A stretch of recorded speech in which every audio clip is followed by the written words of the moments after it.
What's up, everybody? Welcome to BioS3 Raw TV. I want to talk about this situation real quick because I got enough emails about it and I was like, what the fuck is going on? I missed the whole thing.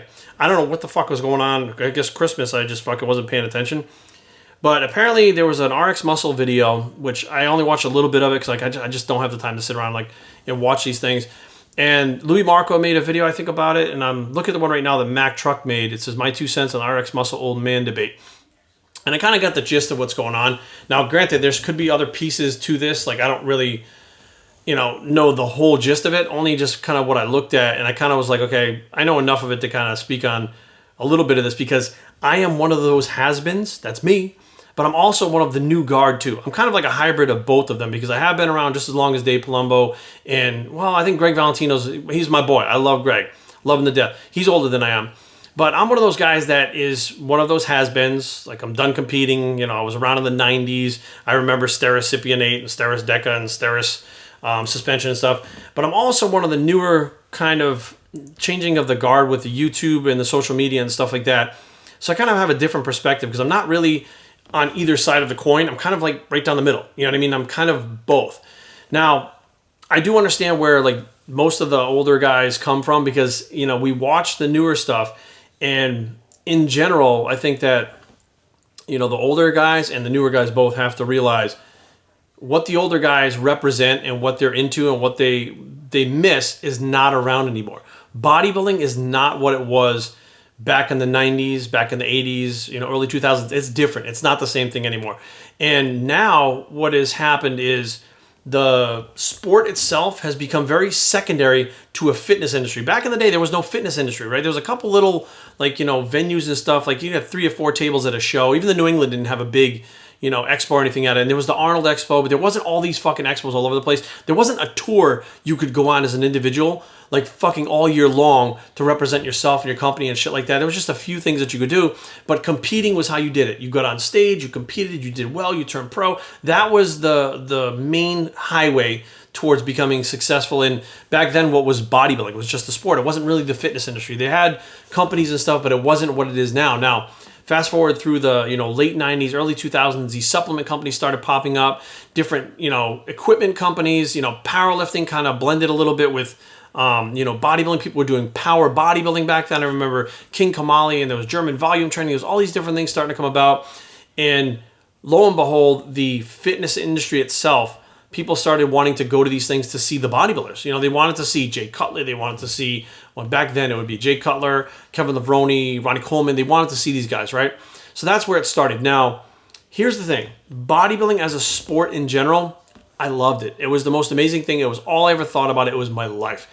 And back then it was super exciting because I had it in my head that I would be one of them one day. Like, I would be like Dorian Yates. I would be like Jay Cutler.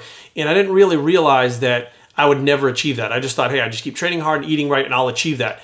And that never happened. Now, you got what basically went mainstream now.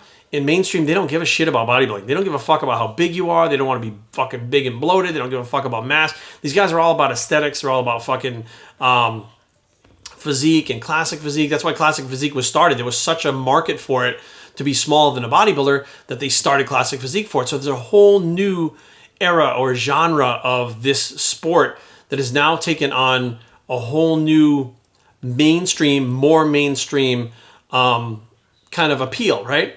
Now, that's all well and good, right? You have a sport that's evolved into something else, but here's what really has changed the industry and made the industry.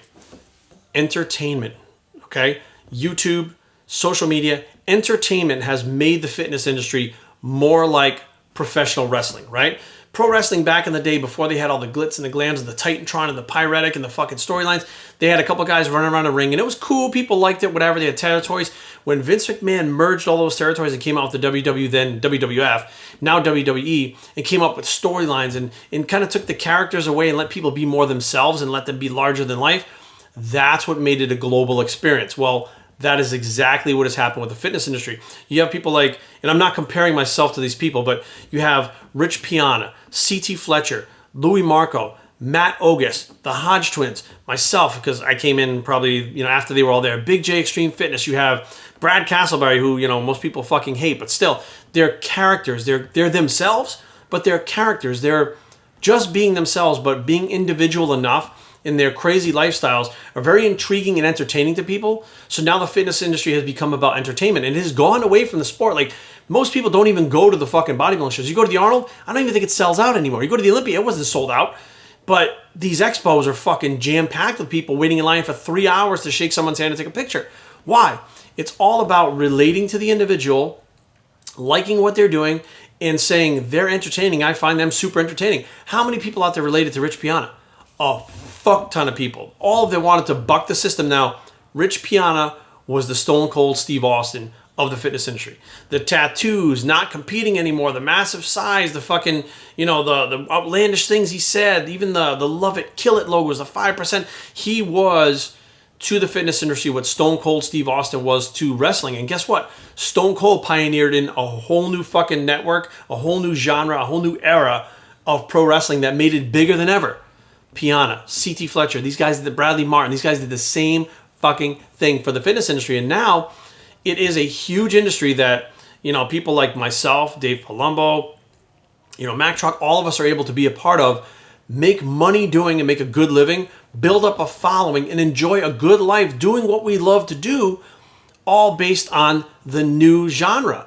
And it's not the guys that are competing. It's not that. People don't give a fuck about the guys competing. Kai Green comes to mind, where he had super personality and, he was focused on competing, but look at him now. Look at the personality. Hey, AKA Mr. Getting It Done. That shit is appealing to people. The guy sitting there with a chicken breast in one hand and a stalk of broccoli in the other and a jug of water with a fucking death face, getting up, doing cardio, going to the gym, coming home, taking a nap. Nobody wants to see that shit. It's boring. You know what I mean? The fitness industry has become keeping up with the Kardashians with a set of abs. Like, that's what it has become.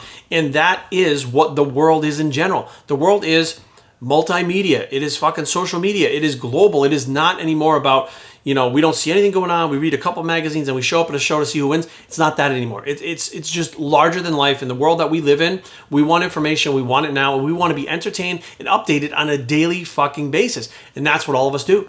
These YouTube channels, these social media, we update people daily as to what we're doing. We entertain them daily with whatever the fuck it is we do. And that is what's popular. Instant fucking gratification as well as entertainment. All these different companies are trying to find more ways to entertain people on different levels. Like, there's Netflix original movies, and now YouTube is following suit, doing YouTube original series and shit. It's all about entertainment. And that is evolution. That is the evolution of every single thing, not just bodybuilding, that has happened. Look at gymnastics. I mean, is gymnastics really a fucking popular thing that people go wild for? Do people show up at gymnastics things and wait 3 hours in line to shake a fucking person's hand that does gymnastics? No, you got 5 people in line waiting for them or whatever, because it's not entertaining like this stuff is. It's larger than life. And that's just the way the world is going. That's evolution. Now, here's the thing. You can either evolve with it, which is what I did, and I was hesitant. I was very hesitant to evolve into doing this stuff. I didn't want to do it because I was like, well, this YouTube thing, like, I don't really want to do it because I feel like it's showing off. Like, I felt like you had to go up there and put up this persona and be this thing that you're not and be like a character. I didn't understand that you could just be yourself and that would be good enough, right? So I kind of bucked it for a little bit. But all of a sudden when I said, I'm not going to buck it. I'm just going to be myself and do my thing, and evolved with it and worked with it and continue to work with it, that's when success comes, right? So I know that, as one of myself being one of the has-beens, it's hard to understand this new way that things are, like the new technology, the new changing of the guard, the new fitness industry. It's hard to look at it and be like, man, this bodybuilding thing that I used to love is fucking ruined. It's not there anymore. It's something new, and it's never going to be the same again. And you can argue with the younger guys and piss and moan and do all the shit that you want and make fun of LuiMarco and make fun of Mac Truck or whatever the fuck you're doing. But the bottom line is, those are the guys that are actually getting attention. Those are the guys that people go to see. Those are the guys that people follow and buy their t-shirts, and people really want to know what the fuck is going on with them. And it's still going in that direction. It is not going to change. It is not going to go back to being boring bodybuilding and waiting, 2 months after a competition to see in the magazines what came up. You know what I mean? It's more about literally how can people relate to us. And I guarantee you right now that people watching this, there's certain people that can relate to me, certain people that relate to Mac Truck, certain people that relate to Greg Valentino, certain people that relate to Dave Palumbo. We each have our own thing that people relate to, but the bottom line is, this is a multimedia generation, and it's going to get even bigger. So either you adapt to it or you fall by the wayside. But I think that everybody arguing, bottom line is, Dave and Greg and Mac and Louis, like we're all doing the same thing on this multimedia thing. To be arguing and fighting makes no fucking sense. Like I get along with all of these guys. I have zero problem to get along with every single one of these guys because I just look at it as, hey, I'm just doing my thing. They're doing their thing. There's really no need for me to fucking, put them down, make fun of them, say anything bad about them. I don't have any problem with them. And there's no reason for them to come after me. So it's like, you're just kind of all doing your own thing. And when it's done like that, it can be a great thing. It's a great thing when you go to Australia and I walked down and I saw CT Fletcher and he goes, Jerry, you're in another country, okay? Another country that you've never been to, and there's a familiar face that you see 7, 8, 9 times a year while you're traveling all over the country and now to other countries. That's an amazing thing. Rather than trying to argue about it and saying, well, it shouldn't be this way and I don't think this person should be saying that, we should all be embracing this shit together. We should all be traveling together, spreading the word of what we'd like to do. And if our differences, our opinions are different, so fucking what? Do your thing, say your thing, let this person say their thing, do their thing. Who gives a fuck? You think it really matters in the fucking grand scheme of things that you don't think that this person should be fucking saying this or that person should have won a contest? It don't fucking matter. The people that are lining up, that are being inspired and are really going out there and fucking getting at it, don't give a fuck about our differences of opinions. They just want to know that, hey, I look up to this guy. I think they're doing the right thing, and I want positivity. They don't want negative. Of course, they like drama. Everybody likes fucking drama. That's why these videos are being made of people arguing back and forth. But I'm kind of on the other side of the fence. I don't want to argue. I don't want drama. I want people to get along. I sound like fucking, hey, why can't we all just get along? But it's the truth. If we're all in this fucking doing it together and there's enough room for everybody, and this sport and this fucking industry has evolved into what it's into, either we evolve with it or shit out of luck. So that's just my 2 cents. BioStrengthTraining@gmail.com. Leave comments down below, but don't fight. www.biostrength.com to blog and say, hey, let's just get along bicep, and we are out.